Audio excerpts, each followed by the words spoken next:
you're good. You're good. All right. Frank, you can go now. Hey everybody on Facebook Live, this is our special behind the scenes of the PR Week podcast. We're here with Todd Barrish this week. He's from Indicate Media. Todd, welcome to our studios. And we are going to be recording live in just a few minutes as Perry Simpson, our intrepid web editor, gives us the go-ahead. So Perry, we're waiting on you, and just enjoy our witty banter until then, and hopefully through the whole podcast, right? Okay, we're getting the good to go sign. Hello, everyone, and welcome to the PR Week. That's PR Week's weekly podcast for everything going on in the worlds of PR and communications. My name's Frank Washkuch. I'm the news editor at PR Week, and we have an all-star cast, as always, for our weekly podcast. I am here with Todd Barrish of Indicate Media. Todd, how are you? I'm great, thank you. And you were just mentioning you're a veteran of this neighborhood and just walked over from a conference. Yeah. Weather is finally starting to change. Yeah. It's actually beautiful outside today. It is. A little windy, but it's okay. And of course, Diana Bradley is here with us. It is her birthday, listeners. Happy birthday. I promised her I wouldn't.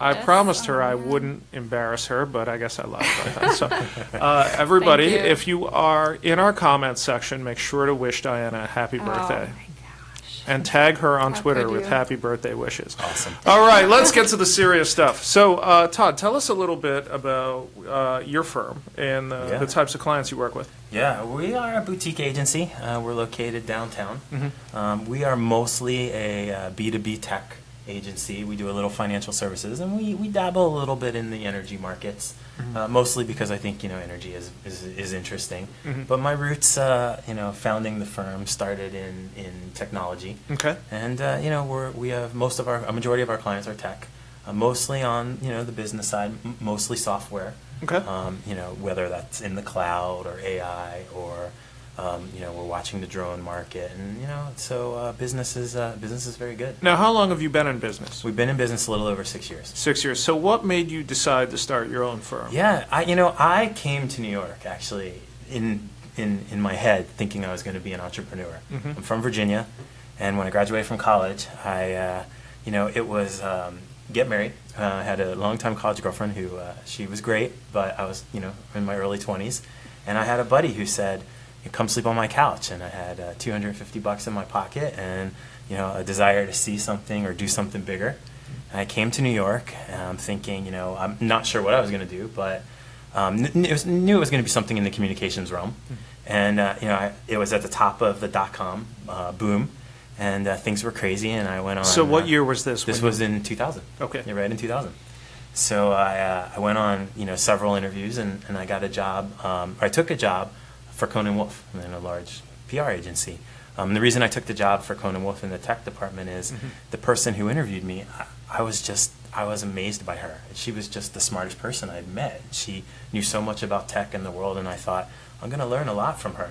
And so I took that job, and it set me off in the path to public relations and communications. And I hit a point about 10 years in where I was ready. I was ready to take everything I learned and roll the dice. And my thought was very simple. It was, well, if this doesn't work out, the worst that's going to happen is I just need to go get a job. To be back in your early 20s. Back in my early 20s. And no pressure, right? No pressure. So what did you think, when you moved to New York, what industry did you think you were going to be working in when you got I actually thought it was going to be more on the marketing. And if it was in public relations, I had, grandeur of entertainment or even book or things that sizzle. I didn't really know anything about technology at the time or what business to business meant actually. So that's what I thought. But quickly I realized that there's a world and an ecosystem and the world that's changing drastically because of digital. And so once I went down the path, I never looked back. I had dreams of being an astronaut You once, did? but wasn't meant to be. Could say the least. Okay, so back to you though. What's that? Mountie. Well, I'm not Canadian, so that presents a bit of an would issue, be a doesn't it? challenge for that one. Yeah, I could have been a great Mountie though. I agree. Yeah. All right. I can see you in the hat. Yeah, and the red outfit. The red outfit. Yeah. Riding a horse That's and right. whatnot. Anyway, That's right. back to you, more importantly. Yeah. So, okay, so you move up here. It's 2000. It's the dot-com 2000, boom. the dot-com You go boom. through the dot-com boom. Were Yeah. you shaken a bit by that? Did you think, what have I possibly done? I've tried to start a career in tech, and it's all going under. Yeah, so there was at one point where I think of the 17 people in the tech group, 15 of us were let go on the same day. Wow, that was kind of an eye opener. And and it was a point where I thought, well, maybe I made the wrong call. Should I be here, because I didn't have any money, so it's very expensive when you get laid off and you're just a kid. And especially in New York, sure. Especially in New York, but I decided that I wasn't going to be, I wasn't going to leave. That I was going to keep my head down and go get a job. Now, quickly after that, September 11th happened. So Right. once again, I did double down on my thinking of, am I in the right place at the right time? But the city came together in such a magical way after that, and I was here and part of thinking that we can be better and do better, and I can be better and do better, and led me down the path. Okay, but you get let go from Conan Wolf. Yeah, And yeah. so what's next for you after that? I took a job at a really cool shop, actually, called Connors Communications, Okay. by a lady named Connie Connors, a really smart lady who owned a firm. I think she disbanded it at this point, but she owned it for years. And I saw some cool things happen at Connors. I'll give you a quick story. We had two quick stories. We had one guy come in and he said, "I'm going to revolutionize travel." We said, "You're going to revolutionize travel? How are you going to do it?" He's like, "Well, we're going to let people go online and purchase their airline tickets." He's like, "But the catch is, when they put in their credit card," and we were thinking, wait, people are going to put in their credit cards online? He goes, "When they do, it's an opaque model. They're not going to know what they actually get." And we thought, really? Well, how's that going to work? I mean, how opaque are we talking here? Do they know their destination at They least? knew their destination, but Okay. they didn't know their flight times at all, or even the airline. And so this company turned out to be Priceline. He was exactly right, right? And so we actually launched Priceline and took them, a long way. I had another guy come in who said the same thing. He said, "I'm going to revolutionize the phone industry." And we thought, well, what does that mean? Ma Bell's been around for 100 years. And he's like, "This technology called voice over IP." And we said, "Well, tell us about this technology." And he's like, "Well, it's digital packets that are going to run over the internet, and it's going to go house to house, and it's going to change everything." And we said, "Tell us more."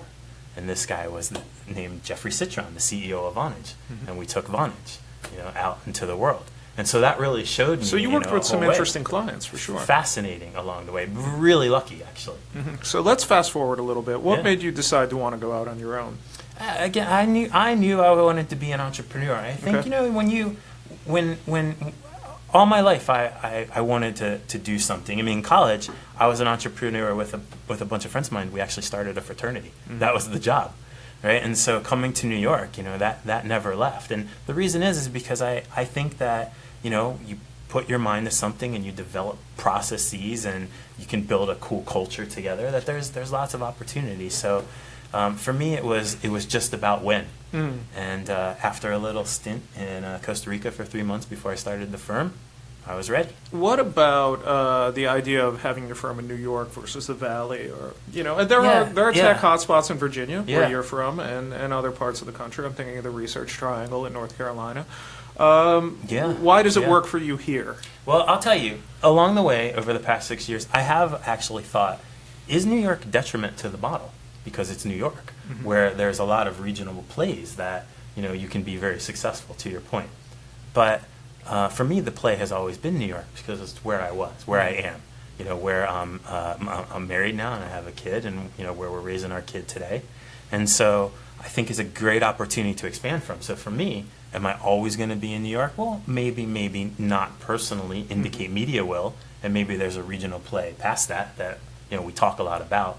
But New York is, the But city that never sleeps. when you say the New York is the play, what are the advantages? Specifically in the tech I think space. there's a lot of advantages. I think in the forefront of listen, people are networking everywhere, but a lot of the buying decisions, purchasing decisions are happening here. There's a lot of software companies. Silicon Alley is, very prominent. Not that it's not on the West Coast, but I'm playing the cards that I've been dealt.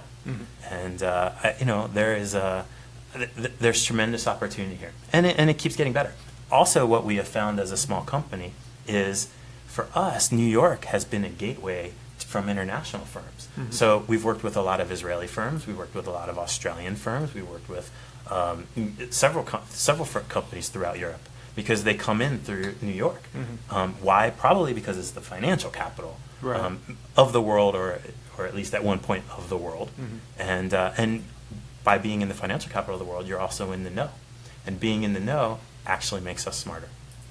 What are the downsides of being in New York and working specifically on B2B tech? Yeah, supply and demand. Yeah. You know, this is a very much, it's a commodity business. Mm-hmm. It's a supply and demand business. We know when markets are good and there's a lot of demand, you know, we're doing great. When, you know, it's the opposite, it's harder. So that has certainly been a challenge. And then I also think that finding great talent is a little bit more of a challenge. And the reason is because to hire good junior people, smart junior people who want to make public relations a career, we find that they're a needle in a haystack. Not that, you know, the millennials are not great people. They are, and they're so smart, and we learn from them every day. But what we find is a lot of people come to New York, and, you know, the job is not their main focus. The job is secondary to living the New York lifestyle. I did it myself. Go out, have fun, have drinks. I never did you know, that. right? Nope. No, not once. Anyway, sorry. Right? So you know, so we're constantly looking to find, you know, the needle in the haystack, people who have the aptitude But to to learn. play devil's advocate about that, there are PR programs and marketing programs at universities are just pushing out tons and tons of graduates Sure. now, more than ever before. Sure. I mean, do you see something that they're not teaching that they Yes. should be, or what do you Yeah. lack of drive? Where Yeah. do you see it? No, I don't think it's lack of drive, but I will tell you that, and I've studied this actually extensively. I've actually been on the board of a university in Virginia. A lot of these programs that around the universities, the communication programs, they teach a lot of theory, but business is not a requirement. Not even Business 101. So what we find is a lot of people come out and they're very smart with understanding why somebody might communicate, but we're in the business of promoting businesses. You know, even if you're in entertainment, a Hollywood figure is a brand. And if you don't understand the basics 101 of a balance sheet, supply and demand, why a stock moves, we find you're a little bit behind. Yeah. You know, because that creates a better strategy. You know, I think that's a good point, because if I'm thinking back, and this is a while already, but when I was in undergrad, the communications graduates came out of the liberal arts school, Yep. and the marketing graduates actually came out of the business school, which Yep. is interesting. Yep. There's a Interesting, right? divide there, right? Yep. And Yep. I don't know if they've revised that since then, but you would hope they've looked into it, because there's a lot of connection there. Yeah, and I think they are looking into it. Yeah. I mean, you know, when I sat and was involved in a university, we pushed that hard. And what you're finding now is actually the higher ed model is completely being turned up on its head. Yes, Right. yes. Okay, so Indicate Media, you mentioned you work with mostly B2B tech clients. Mostly tech, yeah. I'm not going to lie, I want you to talk a little bit about drones. So what are you seeing in the drone space, and how does that translate to what you do? Yeah, so actually the drone space is fascinating. You know, now it's still very scattered. Okay. I mean, you have companies that build drones, right? But, you know, there's still a lot of rules and regulation that need to be worked out for how you fly them. There's not necessarily conformity across the software, right? Software isn't built to a standard, which means one drone company might be operating one way and another drone company might be operating another way, right? Which can create disaster in the air. And so it's a market that's just ripe for, but what do we know? We know that drones can create efficiency. We know that drones can save lives. I mean, we just looked at a company that basically builds a drone in a ball. And the reason that they build it in this ball is it allows it to go into places, and as the ball hits the walls, you know, to look for survivors of earthquake and stuff, it doesn't crash, right? So the potential for this is fascinating, and the potential from the hardware side, from the software side, is fascinating. So something we like that, the business case would be to use it, you know, search and rescue. Search and rescue, government, exactly. What are some other interesting business case, some real world uses for drones that surprised you since you've been working in B2B tech? Well, I would lie if I wasn't fascinated by the whole Amazon model of, you know, delivering things in 2 hours from the air. Do you think we're going to get there? Yeah, I do think we will get there in some form or fashion. Okay. You know, what it looks like, you know, I don't know. I think everybody's still trying to figure that out. I think when you have a behemoth like an Amazon of the world who has the time and the resources to figure that out, things will move forward.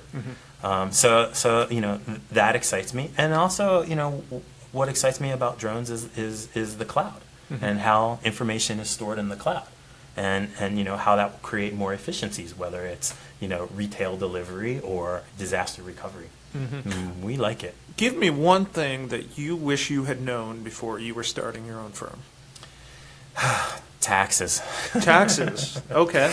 The tax system is, and it's actually a timely comment, right? But the tax system is complicated, and my wife and I now live in Hoboken, and we have to understand, why two sets of state taxes. We have to understand why we pay into Hoboken, and there's New York City and New York State, and I'm not, against taxes. I think they're an important part, but for me, the hardest part is trying to understand what it all means, because I'm a curious guy, and I like to understand down to the detail, and that is a constant challenge. You get these letters from the IRS, and then you have to call the accountant and say, what does this mean? And of course, the whole system might be different by next week. Not by next week, but it might be in place to be different. There's hearings today, I hear. Yeah. Okay. Diana, why don't you give us a bit of a rundown on the week's biggest news stories from PR Week? Sure. Mars is giving four... This is a really interesting story. Love this stuff. It is. A really interesting story. Go ahead. Sure. Mars is giving 4 agency groups a test run on global assignments for its individual brands. So this is the first time the company has handed global contracts to communication shops. So London-based Freud's will work globally on M&M's and Seeds of Change. Omnicom PR Group. And what is Seeds of Change? I think that so we were looking into... Are we this open right to away. samples? Isn't it rice and things like that? Okay. I like rice. Yeah, I think it's rice. But that's... Sorry, I need to look heard more. M&M's first, and it got my mind going. Okay. Sorry.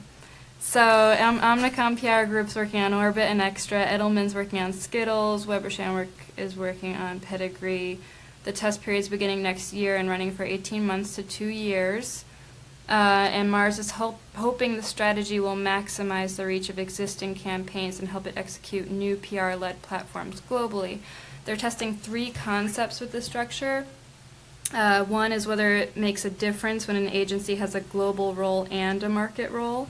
If there are benefits to a PR agency being more closely connected to a creative firm, and how successful PR-led ideas and a communications-led brand support model can be, as well as PR in a supporting role. So, Todd, what are your thoughts and your reaction when you read a story like this? I actually think it's great. Listen, it's really smart to further integrate, align the PR with the creative. Right. And really what they're saying is, we're going to bring everything into one place, and we're going to look at it holistically. And this is a world about data. And you better believe Mars and the agencies they work with have good software technologies that tell them interesting things. And then this is a world. If you can understand the data, you can find the unknown unknowns is what we like to call them. And when you understand the unknown unknowns, you can sell more product. That's a very Rumsfeldian statement there. Okay, all right. Story 2, Diana. Tell us more. So the Cannes Lions International Festival of Creativity is implementing several fixes next year. To reduce overlap among lions, the festival will gut more than 120 subcategories and retire the cyber, integrated, and promo and activation lions. It's also regrouping related lions through a track-based system. The PR lions will sit within the reach track, alongside creative data, social and influencer, direct and media, but maintain a dedicated PR jury. So a couple thoughts about that. It's a little bit controversial that they're in the reach, that the PR lions are in the reach track, and instead of alongside the other more creative categories, shall we say. That's a little bit controversial when you get a reaction from people about the story. But I think some people are relieved there's going to be an individual PR jury like there has been in the past. The big question, I think, is, are PR firms actually going to win a bunch of lions this year, or is it going to continue to be dominated by the creative shops? So it's something to watch going forward. Yeah. Any thought? Have you ever been to Canton, Todd? I have one time. What were your thoughts? Yeah, it was a lot of people talking to themselves Okay. at the time. Okay. And I think that's the need for this big change. Did you think it was bloated? Did you think it was too big? It was a little bit ridiculous. There were Okay. 1,001 different tracks. Everybody, there was too much noise. We thought the return on investment wasn't so great. Now this goes back a couple of years, but I think what they're doing is great. And we've seen this happen before. I mean, CES, when Microsoft pulled out in the early 2000s, they realized that they kind of needed to regroup. But they're smart. They're going to refocus the tracks, I think bring them down to 9 or something. Right. They're going to lower The IQ contracts twice by CMS, first in 2006 and again 5 years later. Fleshman Hillard was added to the agency roster in 2011. Right. So, I mean, obviously there have been a lot of changes to government spending in the past year. We'll see if they stick with those 5, if they cut back, if they expand it. We'll see. Interesting stuff. Definitely. All right. And the next story on the agenda, Diana, who is sending this back to me, is the Alabama special election. Now, you're a professional communicator. Yeah. When you see this story developing Yeah. in the news, what are your thoughts on it? Because it's such it's just a mind-blowing story, because the allegations are so incredibly serious. Yeah. They go back a while. Yeah. They go almost into the realm of the unbelievable with these stories about a Senate candidate being banned from malls at one point in his life. Yeah. Calling high schools, things like that. I mean, it's a very serious list of allegations. I mean, how do you, when you're a professional communicator and you look at the media coverage of it, what do you think? Well, I think that this story, I actually think this is the most interesting story of the week. I mean, there are huge national implications for what's about to unfold in the next, several weeks. Right. Because the truth is, it seems like he is, going to get elected. There's not enough time for a write-in campaign. And there are no rules when he gets elected to tell him you can't shut the door on him in Congress, right? So he actually has to get expelled from Congress. Which hasn't happened since the Civil War. Hasn't happened since the Civil War. There hasn't even been a case since the 1900s, right? But what I think this does is it sets the framework for what happens with impeachment, and that is a very interesting thing. And from a communications perspective, what you're going to see is how two sides come together and strategize. Now, but by the way, there is no procedural process for expulsion, right? It means it could last forever. It's not a certain day or a certain time, and that means two sides are going to have to strategize on how they communicate. We're going to have to understand how the public accepts that communication. Yeah. We're going to see how the world accepts it. It's fascinating. And not to mention, just in terms of an agenda, the Republicans would much rather be talking about taxes, and they'd much rather be talking about health care, I think. Of course. As long as they would be making some progress on it. Of course. And this delays all of that. This delays all of it. It delays all of it, but it does put, two parties, in the work. Kind of the same boat in this, and that nobody wants him. Yeah, So the Democrats want him don't want him for obvious reasons, because he's of a different party, and the more establishment wing of the Republicans don't want him either, which leaves the Bannon wing, as it's being called more often now, of the Republicans, as the main supporting group. That's right. An interesting thing I saw about it yesterday was that the National Republican Senatorial Committee, they released a poll showing him down 12 points in Alabama, which a Democrat being ahead by that much in Alabama leaves you scratching your head a little bit. So I think it's something to watch going forward. For me, polls leave me scratching my head these days. Yeah, well, after last year, who can blame you? Who knows what a poll actually means anymore. Right. All right, folks, that's about all we have time for this week. I hope you will come back next week, where we will be talking about my dash dreams of becoming a Mountie, among other topics. And I want to thank Todd for being here. Todd, thanks very much. Thank you. Thanks. Glad guys we for had you having on me. this week. We appreciate it. All right, we will see you next week on the PR Week.